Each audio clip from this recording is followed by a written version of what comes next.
লোকটা সকালে উঠেই যে কোথায় বেরুলো, এখনো বাড়ি ফেরার নাম নেই। সকালের খাবার কি দুপুরে খাবে নাকি আজকে? ওহ, এই লোকটাকে নিয়ে আমি আর পারি না।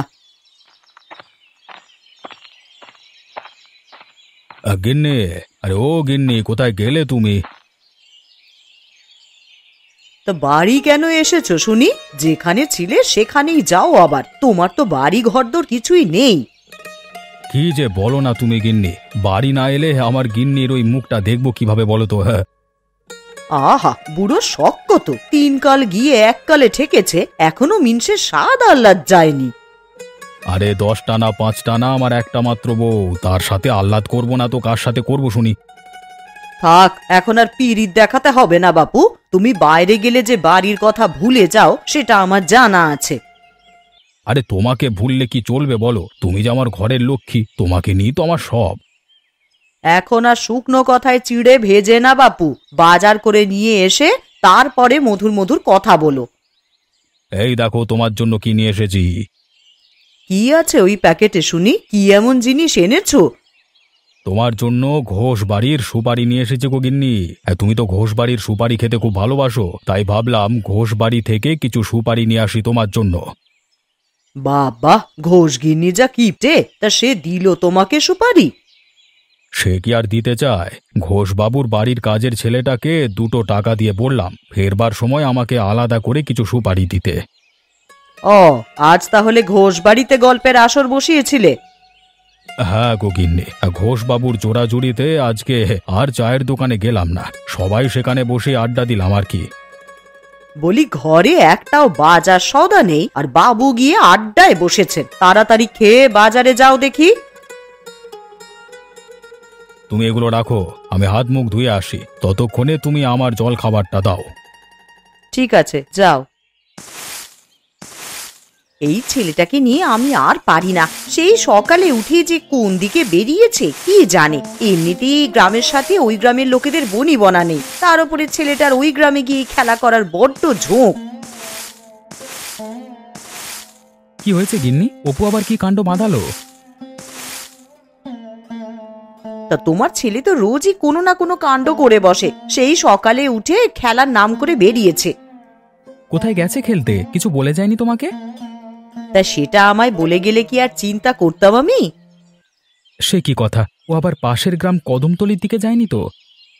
জানি না বাপু, এত নিষেধ করা সত্ত্বেও যদি যায় তাহলে আমার আর কি করার থাকে বলো তো? ওদিকে গেলে তো লোকজন খারাপ ব্যবহার করবে ওর সাথে, মানে ওকে তো দূর দূর করে তাড়িয়ে দেবে। কত করে বলি, ওই গ্রামের মানুষজন ভালো না, ওরা আমাদের সাথে মেশে না কেউ। 2 গ্রামের মাঝে যে দ্বন্দ্ব লেগে আছে, ওরা কাউকে তোয়াক্কাও করবে না। তুমি কাজ করতে থাকো, আমি দেখি এগিয়ে গিয়ে অপু কোথাও আছে কিনা। আরে ওই তো অপু চলে এসেছে। কি রে অপু, তুই সকাল সকাল কোথায় গেছিলিস বাবা? জানিস না তোর জন্য আমাদের চিন্তা হয়। আমি গেছিলাম নদীর পাড়ে খেলা করতে বাবা। আচ্ছা বাবা, ওই গ্রামের কেউ আমাদের সাথে খেলা করতে চায় না কেন? আমাদেরকে ওই গ্রামে যেতেও দেয় না, কেউ দেখলেই দূর দূর করে তাড়িয়ে দেয়। কেন রে বাবা, কি হয়েছে? কেউ কি কিছু বলেছে? না বাবা, আজকে জানো বাবা, আমরা যখন নদীর পাড়ে খেলা করতে গেছিলাম তখন ওই পাড়ার পশু আমাদের সাথে খেলা করতে এসেছিল, কিন্তু ওর বাবা এসে ওকে বকা দিয়ে বাড়িতে নিয়ে গেছে। তোকে না কতবার বলেছি, ওই গাঁয়ের লোকজন ভালো না, আমাদের সাথে ওদের বনি বনা নেই, তারপরে ওদের সাথে কেন মিশতে যাস? আমি তো শুধু খেলা করতে গেছিলাম মা, তাই বলে খেলা করতে গেলেও যে মানুষ এমন করে তা তো জানা ছিল না। থাক, আর জানতে হবে না। এখন তাড়াতাড়ি হাত মুখ ধুয়ে খেতে আয় দেখি।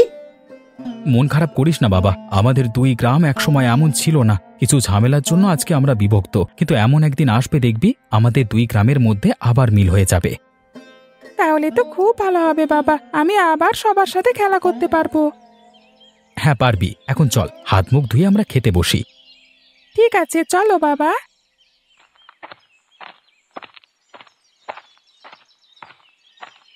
তাড়াতাড়ি চলে যায় এখান থেকে, না হলে কদমতলির কেউ দেখলে যা নয় তাই বলা শুরু করবে।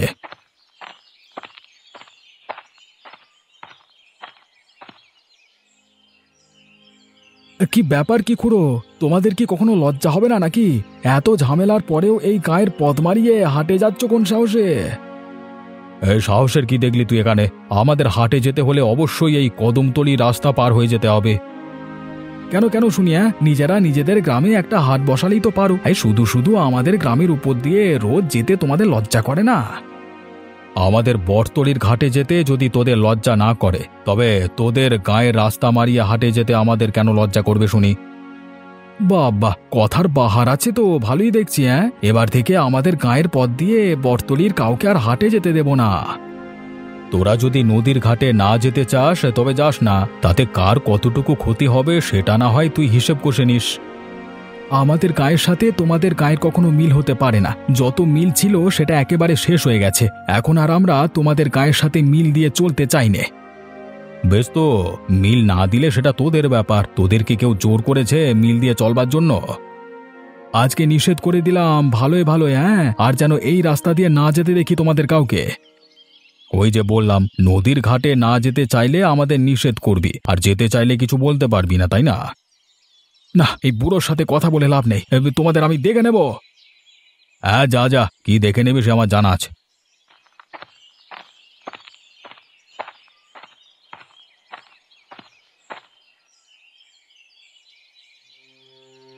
লোকটা সেই সকালে বলেছে মাছ ধরতে বটতলির ঘাট দিয়ে নদীতে যাবে, তা এখনো তো বাড়িতে এলো না। আর কখন যাবে মাছ ধরতে কে জানে বাবা।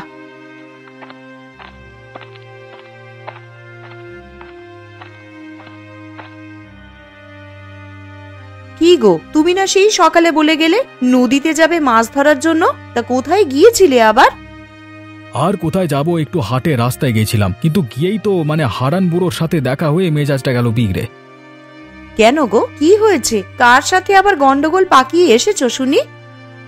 আর বলো না সে কথা। বুড়োর সে কি দেমাক, আমাদের গায়ের রাস্তা দিয়ে হেঁটে যাবে, আবার মাথা উঁচু করে আমাদের সাথে তর্ক করবে। নিশ্চয়ই তুমি কিছু বলেছ, না হলে তো হারান খুড়ো কখনো কাউকে কথা শোনান না। আগে তো এই দুই গ্রামের কত মিল ছিল। সব মিল ভেঙেছে ওই দুই গ্রামের ওই বটতলার সীমানাটা ভাগাভাগি হওয়ার সময়। ওই কাজটা সবাই বলতো আমাদের গায়ের, কিন্তু ভাগের সময় সেটা ওই গায়ের হয়ে গেল কিভাবে বুঝলাম না। এটা বোঝার কি আছে বলো তো? বটতলি গায়ের নামকরণই তো হয়েছে ওই বট গাছের জন্য। এখন তোমরা ওই গাছ দাবি করলে হবে নাকি?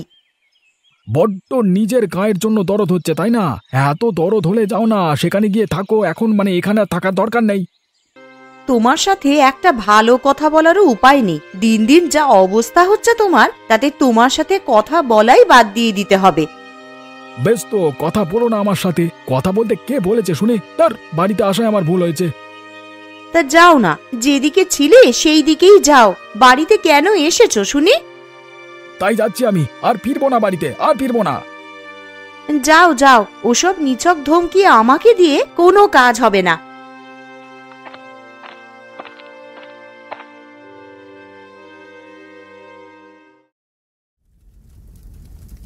তো আকাশের অবস্থা তো বেশি ভালো দেখছি না কদিন ধরে। এইবারে ঝড় হলে যে কদমতলি গাঁয়ের অনেক মানুষেরই ঘর বাড়ি সব ভেঙে পড়বে গো।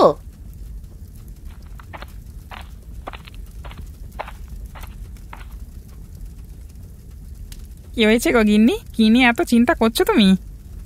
কি নিয়ে আবার চিন্তা করব? আকাশের অবস্থা তো বেশি ভালো দেখছি না কদিন ধরে। এমন হলে মাছ ধরতে যাবে কি করে নদীতে? মাছ ধরা তো পরের ব্যাপার, কিন্তু ঝড় বৃষ্টি শুরু হলে আমাদের ঘরটার কি হবে সেটা ভেবেই তোমার মাথায় চিন্তা পাচ্ছে গো। আরে সেই চিন্তা তো আমারও হচ্ছে গো। আমাদের তো তেমন অবস্থাও নেই যে ঘরের কিছু হলে আবার নতুন করে ঘর বানাবো। তার উপর দুই গ্রামের যা ঝামেলা চলছে, তাতে করে নদীতে মাছ ধরতে যাবো কি করে বুঝতে পারছি না। কেন, আবার কি হলো? কি আবার হবে? রোজ রোজ তো নিত্য নতুন ঝামেলা বাঁধছে দুই গ্রামের মানুষের মধ্যে। এমন ভাবে চলতে থাকলে তো আমাদের মাছ ধরা বন্ধ হয়ে যাবে। এতে তো শুধু আমাদের ক্ষতি হবে না, ওই গ্রামের লোকজনেরও তো ক্ষতিই হবে। ওরা যে এই গায়ের পথ ধরে হাটে যায়, সেটা তো আর যেতে পারবে না গো। এর একটা মীমাংসা না হওয়া অব্দি দুই গ্রামের মধ্যেকার দ্বন্দ্ব লেগেই থাকবে। তা মীমাংসা হবে কি করে? সুযোগ পেলেই তো গোপাল দাদা ওই গ্রামের লোকেদেরকে কথা শোনাতে বাদ দেন না। এমন হলে ওই গ্রামের লোকজন আমাদের গ্রামের কারোর কোনো সাহায্যে কখনো এগিয়ে আসবে না। আগে কিন্তু এমন ছিল না গিন্নি। আমাদের দুই গ্রামের মানুষের মধ্যে কত মিল ছিল। দুই গ্রামের সীমানা মাপামাপির সময় সেই যে ঝামেলা বাঁধলো, আর কিচ্ছু ঠিক হলো না। তা এখন কিভাবে এইসব মেটানো যায় আমাদের সেটাই ভাবতে হবে বাপু। মেটাবো কি করে? সবাই মানলেও গোপাল দাদা যে মানবে না, সে যে একরোখা মানুষ। বাগে পড়লে সব একরকমই, কোথায় পালাবে? কখনো বিপদে পড়লে সেদিন বুঝবে এর কি জ্বালা। এখন ওসব ভেবে লাভ নাই, আমার বড্ড খিদে পেয়েছে গিন্নি। তোমার কত দূর রান্না হলো? আমার রান্না শেষ হয়ে গেছে গো। এই তুমি বসো এইখানটায়, আমি এক্ষুনি তোমায় খেতে দিচ্ছি। ঠিক আছে গিন্নি। লোকটা সেই সকালে রাগ করে না খেয়ে বেরিয়েছে, এখনো বাড়িতে ফেরার নাম নেই। এদিকে আকাশটাও তো কেমন থম মেরে আছে, এই কালবৈশাখী ঝড় বৃষ্টি শুরু হলো বলে।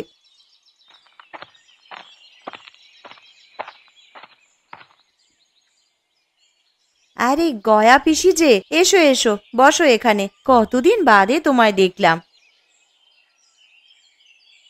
আমিও তো তোকে কতদিন বাদেই দেখলাম রে মা। তা এখন আর তোমাকে দেখা যায় না কেন পিসি? তুমি থাকো কোথায় শুনি? বাড়িতেই থাকি রে মা, আমার শরীরটা বেশি ভালো ছিল না, তাই এই কয়েকদিন আর ভিক্ষে করতে বের হইনি। তা গোপাল কোথায়? গোপালকে যে দেখতে পাচ্ছি নে। সে কি দুদণ্ড বাড়ি থাকার বান্দা? সেই সকালে বেরিয়ে একবার বাড়িতে এসেছিল, এসে আবার রাগ দেখিয়ে কোথায় চলে গেছে কে জানে। সে কি কথা? বাড়ির পুরুষ রাগ দেখিয়ে চলে গেল আর তুই আটকালি না? না, আটকাইনি। কেন আটকাবো শুনি? আমার বাবার বাড়ি কদমতলি বলে কি আমাকে যা ইচ্ছা তাই বলে অপমান করবে? সে যাই হোক মা, গোপাল তো স্বামী, তু কথা রাগের বশে সে বলতেই পারে, তাই বলে তোর রাগ করাটা ঠিক হয়নি গোপালের সাথে। আমি রাগ করিনি পিসি, আমি উচিত কথাই বলেছি। আর স্বামী হয়েছে বলেই যে বাবার বাড়ির গ্রাম নিয়ে আমায় কথা শোনাবে, সেটাও তো ঠিক নয়, বলো? তা অবশ্য তুই ঠিকই বলেছিস। তা বাড়ি এলে বাচ্চাকে ঠান্ডা মাথায় বুঝিয়ে বলিস, দেখবি বুঝতে পারবে। ও বোঝার বান্দাই নয় গো পিসি, আর বাড়ি না এসে যাবে কোথায়? ওই ঠিক পেটে টান ধরলে সোজা বাড়িতেই চলে আসবে, দেখো। তা আসলেই ভালো রে, এই জন্যই বুঝি তুই খাবার নিয়ে বসে আছিস? হ্যাঁ গো পিসি, এসেই তো খিদে লেগেছে করে মাথা খারাপ করে দেবে, তাই আগে থেকেই খাবার নিয়ে বসে আছি। তা তুমি কিছু খেয়েছো গো দুপুরে? না রে মা, আজকে ভিক্ষে করতে বেরিয়েছি একটু দেরি করে। এই অসুস্থ শরীর নিয়ে আর বেশি দূর যেতে পারিনি। যাবার পথে ভাবলাম তোর সাথে একটু দেখা করে যাই। এসেছো, খুব ভালো করেছো গো। এখন আমার কাছে দুটো খেয়ে তবে যাবে। না না মা, পাছে গোপাল এসে আমাকে খেতে দেখলে আবার রাগ করে কি না।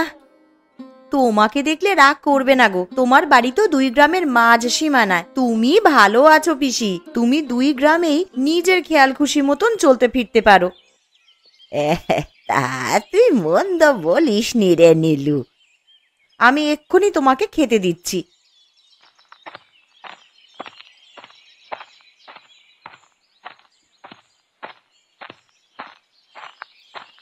তাড়াতাড়ি নদীর ঘাটে চলে যাই, পাছে আবার কেউ দেখতে পেলে ঝগড়া শুরু করে দেবে। পাছে কেউ দেখবে কেন রে গোপাল? চুরি করতে যাচ্ছিস বুঝি? ভাট বকবার জায়গা পাও না নাকি? দেখতে পাচ্ছ না হাতে জাল নিয়ে বেরিয়েছি? জাল নিয়ে মানুষ কোথায় যায় জানো না? সে তো আমি ভালো করেই জানি, কিন্তু মাছ ধরতে যাচ্ছিস ভালো কথা, তাই বলে বটতলি রাস্তায় কেন? তোদের গায়ের হাটে বসে জালে মাছ ধরলি তো মাছ পাবি। বেশি কথা বলো না তো খুড়ো, মাছ নদীর জলে থাকে, হাটে কি করে পাবো মাছ আমি? এ বাবা, সেদিন আমি যখন তোদের গ্রামের রাস্তার উপর দিয়ে হাটে গেছিলাম, খুব তো আমাকে কথা শুনিয়েছিলিস, বলেছিলিস না আমাদের গ্রামে যেন হাট বসায়, তোদের গ্রামের রাস্তায় আর যেন না যাওয়া লাগে। হ্যাঁ ঠিকই তো বলেছি আমি। বেশ, তবে এখন জাল নিয়ে বাড়ি ফিরে যা। তুই বাড়ি গিয়ে তোদের গ্রামে নদী খনন করা শুরু কর। আমিও তোকে আমাদের নদীর ঘাটে মাছ ধরতে দেব না। দেখো বুড়ো, কাজটা কিন্তু ভালো হচ্ছে না। নিজের বেলায় 16 আনা আর লোকের বেলায় কানা করি, সেটা তো হবে না বাছা। ভালোই ভালোই চলে যা, মাছ আমি ধরতে দেব না তোকে।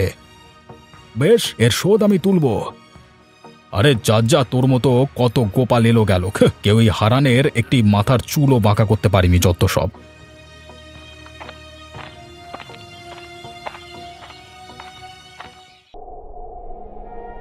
এই আবার কালবৈশাখী ঝড় শুরু হয়েছে। এবারে যে কত মানুষ বাড়ি ঘরদোর হারাবে তা কেবল বিধাতাই জানেন। আমাদের গ্রামের পাশ দিয়ে নদী হওয়াতে ঝোড়ো বাতাস তো সব নদীর উপর দিয়ে যাবে, কিন্তু কদমতলীর মানুষের যে এবারে বড় ভোগান্তি আছে।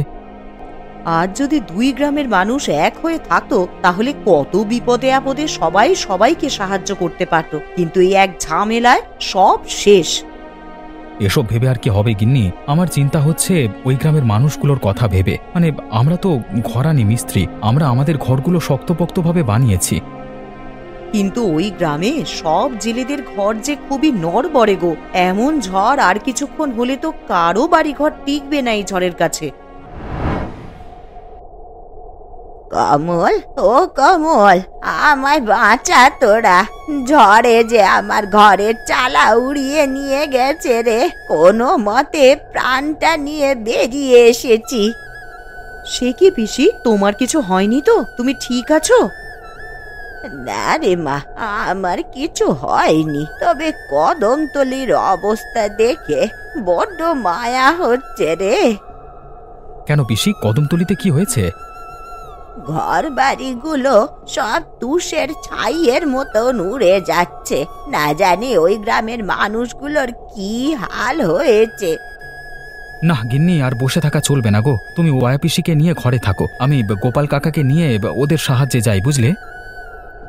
সাবধানে যেও। হ্যাঁ গো, বাইরে তো অনেক ঝড় শুরু হয়েছে। আমাদের বাড়িটা যে খুব একটা মজবুত নয়, এখন বেশি ঝোড়ো হাওয়া শুরু হলে কি হবে আমাদের? আমিও তো সেটাই ভাবছি গিন্নি, এখন এই ঝড়ের মধ্যে আমরা কোথায় যাই বলো দেখি।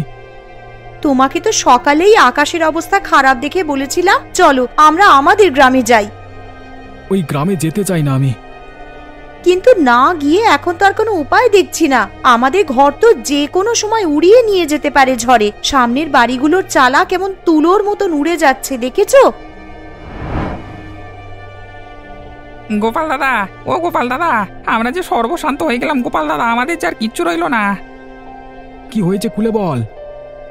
ঝড়ে আমাদের ঘরের চালা যে উড়িয়ে নিয়ে গেছে গো দাদা। এই কোনো মতে প্রাণটা নিয়ে আমরা বেরিয়ে এসেছি।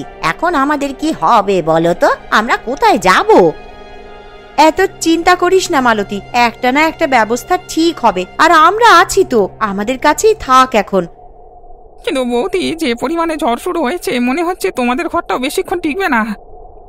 সেটাই তোরা ভাবছি, এখন কি করি বলতো? ও মা গো, এখানে আর এক মুহূর্তও থাকা যাবে না। বাড়ির উপরে যে বড় একটা গাছ আছে সেটা তো ভুলেই গিয়েছিলাম। যে কোনো সময় গাছের ডাল ঘরের উপরে পড়লে সবাই যে মারা পড়বো। কই রে গোপাল, আর দেরি করিস না, তাড়াতাড়ি বেরিয়ে আয় ঘর থেকে। এভাবে বেশিক্ষণ থাকলে যে কোনো সময় দুর্ঘটনা ঘটে যেতে পারে। এ কি খুড়ো তুমি? আমি এত খারাপ ব্যবহার করবার পরেও আমাদের এই বিপদের দিনে তোমরা সবাই এগিয়ে এলে। এখন এসব কথা বলবার সময় নেই। কানু, তুই সবাইকে নিয়ে আমাদের কদমতলিতে চলে যা, আর আমি হারান কাকা আর গোপাল মিলে গ্রামের বাকিদের সাহায্যে যাই। হ্যাঁ, আর দেরি করা ঠিক হবে না, সবাই বেরিয়ে পড়ি, চলো।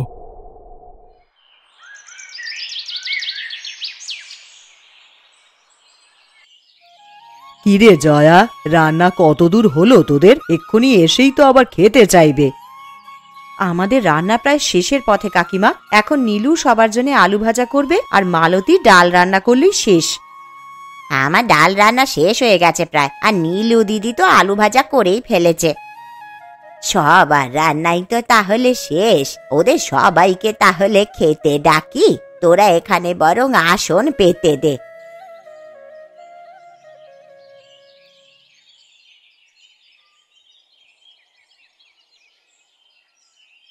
বাবা, কালকে রাতে যেন যুদ্ধ গেল আমাদের সবার উপর দিয়ে। তুমি একদম ঠিক বলেছ খুড়ো, আমাকে তুমি ক্ষমা করে দাও খুড়ো। কালকে তোমরা না এলে আজকে সকালে আর হয়তো পৃথিবীর মুখ দেখতে পেতাম না। আমরা 2 গ্রাম মানুষ থাকি এখানে, একজনের বিপদে আরেক গ্রামের লোক না গেলে কারা যাবে শুনি? আজকে থেকে আমরা সবাই আবার আগের মতো এক হয়ে থাকবো। 2 গ্রামের ঝড় এসে আমাদের মাঝে আবার ঐক্যের সৃষ্টি করে দিয়ে গেছে। তাহলে কি এখন থেকে আমি সবার সাথে খেলা করতে পারবো, নাকি আবার বকা শুনতে হবে?